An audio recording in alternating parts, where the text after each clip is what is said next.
Hello friends, click on the like button and the subscribe button. Also hit the bell icon to stay tuned for all my upcoming videos. Hello friends and welcome to Automove India. Today I have come up with a small video on how to change the front brake of the Royal Enfield Bullet 350. A small video or a tip for all the Bulleteers who love their Royal Enfield very much, and I'll be coming out with reviews very soon as well. Now we'll carry on with this. So we should loosen the brake cable so that we can remove it easily. The brake cable is situated in the left side of the wheel. Like that you can just remove it and we'll keep it aside.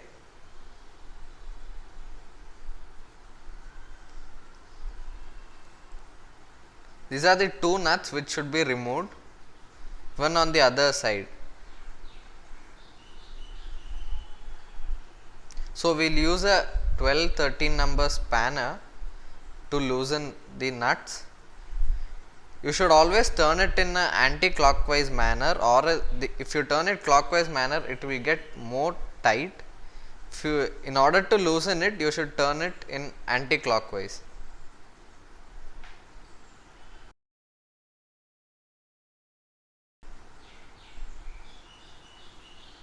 Once it's loose you can remove it with the hand itself.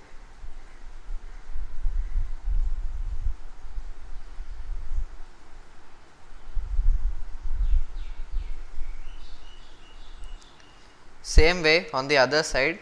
First we can loosen it with the spanner. If it's tight you can give slight taps like this.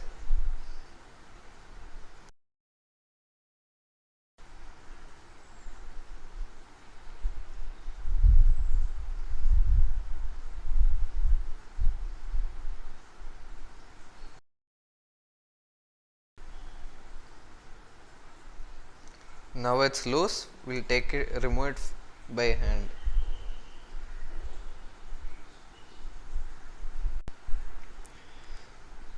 While removing the nuts, make sure that the washer is also kept along with the nut, because it is very important.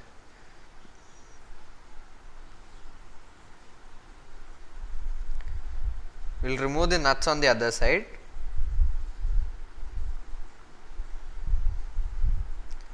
As I told you, the washer should be kept with the nut itself, as it is very important.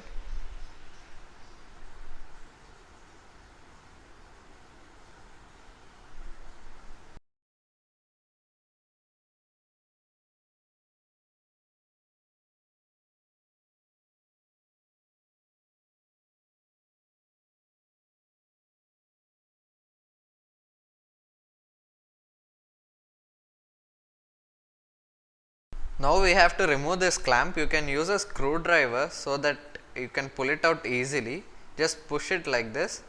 And I have to tell one thing, that is, the normal Bullet 350, the old one only gets this kind of clamps, whereas the new model, the Bullet 350 new model, does not get this kind of clamps. It gets a kind of rod thing. And over here make sure that you mark it so that you don't get confused while refitting it.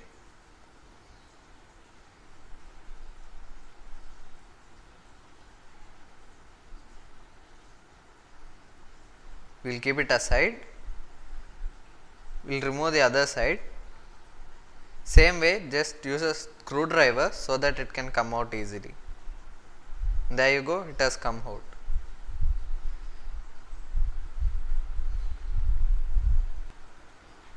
You can mark it as well using a marker or anything else, so that you put it in the right way, like inside and outside. Now we will remove the speedometer cable, which is situated over here underneath. Just you can loosen it with your hand itself. Same way, anti-clockwise. There you go, it has come out. We will keep it aside. Now we can lift the bike and there you go, the wheel will come out.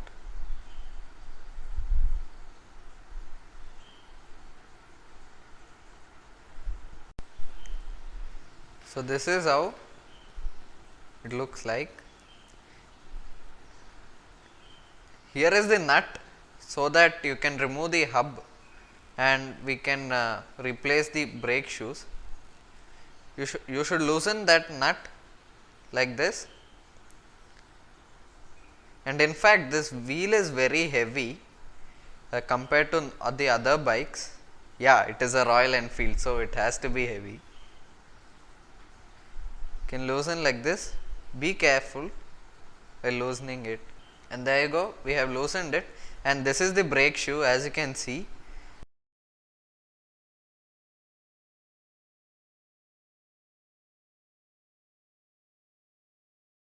It is worn out. The brake shoe is worn out, as I told you. Also check out if the drum is worn out. There are no problems. So a lot of dust is acquired over there. We can clean it using a cloth. So this brake shoe has done 40,000 kilometers. It is a stock brake shoe itself. We haven't changed it yet. Now it's the right time, so that we thought to change this. So this is how you should remove the brake shoe. Hold it on one side, and there you go, it comes out. We can clean this as well using a cloth. You can use a brush as well.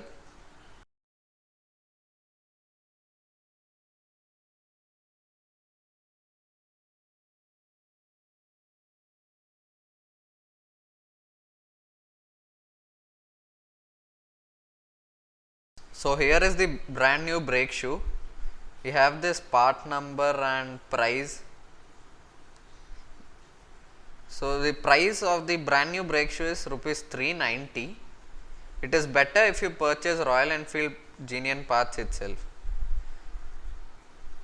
Here is the brake shoe, the brand new one.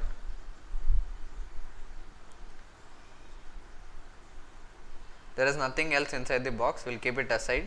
So one thing that you have to observe is that you don't get springs with the brand new brake shoe. Yeah, these springs. So you have to use the old springs itself.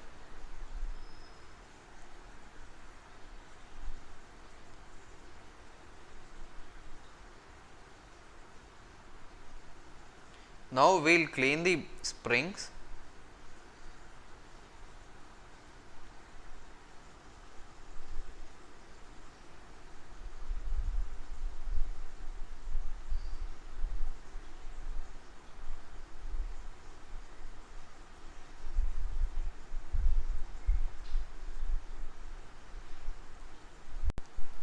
Here we are using diesel so that it remains good. I mean, it looks good, and also check for the spring so that it's not worn out.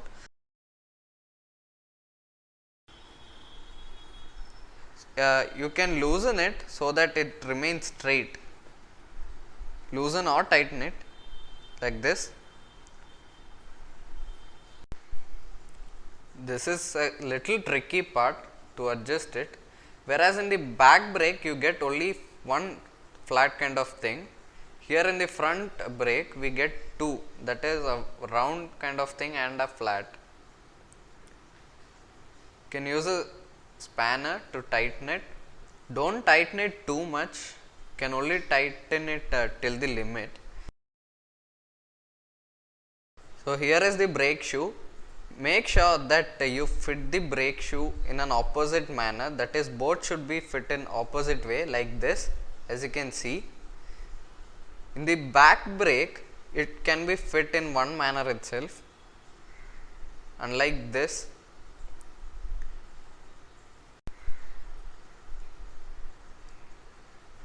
Don't put it the other way like it's being showing now.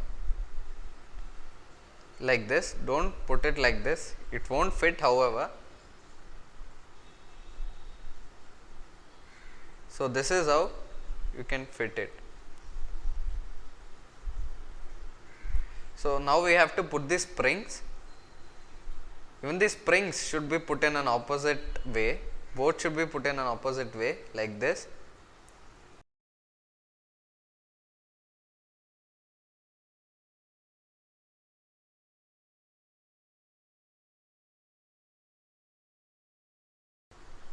And now comes the tricky part, that is to fit it.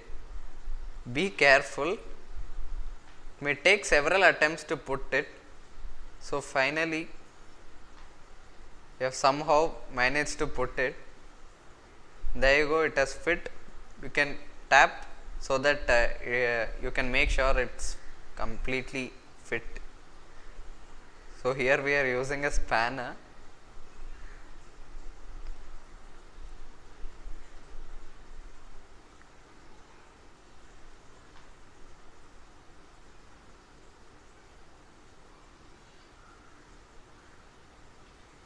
So this is how, when the brake is applied, the flat kind of thing moves actually.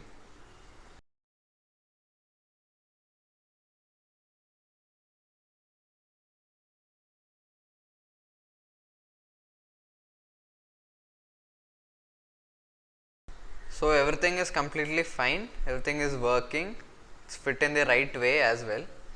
Now we'll put it back the same way we removed it, but before that you can use a sandpaper so that you can maybe polish the surface. Make sure that you use a very light sandpaper, don't use a rough one. And we are sanding it because it's a brand new one, so there are chances there may be grease or anything like that. Even you can use a sandpaper to sand the drum so that anything like any grease or anything might go away. Don't use a rough sandpaper here as well.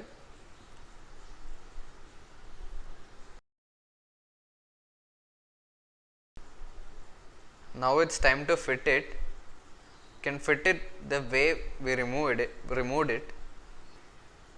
Now we'll fix it and make sure it rotates freely. And now we'll insert the nut. First we can tighten it with the hand. Later we can use the spanner.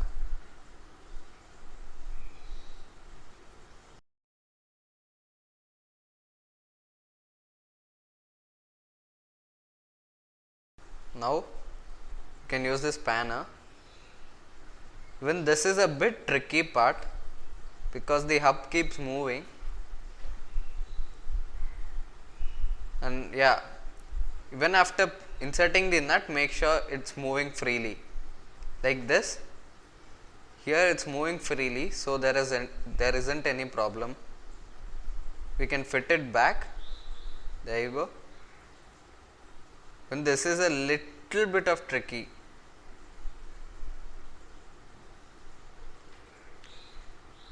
You have to make sure that it's correctly fit. Yeah, it's perfect right now. So we have put the clamp and everything back into place. Even the speedometer and the brake cable is put. Now we can rotate the wheel to check the speedometer if it's working. Here it's perfectly fine. We'll check the brakes as well, and we'll apply the brakes. Yeah, it's perfect. There you go, our work is done. So hope all my Bulletteer friends enjoyed this small video or small tip on how to change the front brake of the Royal Enfield Bullet 350. If you liked it, please click the like button, and if you are new to my channel, please click the subscribe button. Also hit the bell icon to stay tuned for all my upcoming videos. I'll be back with yet another review very soon. So till then, drive safe, wear a seat belt while driving a car, and wear a helmet while riding a bike.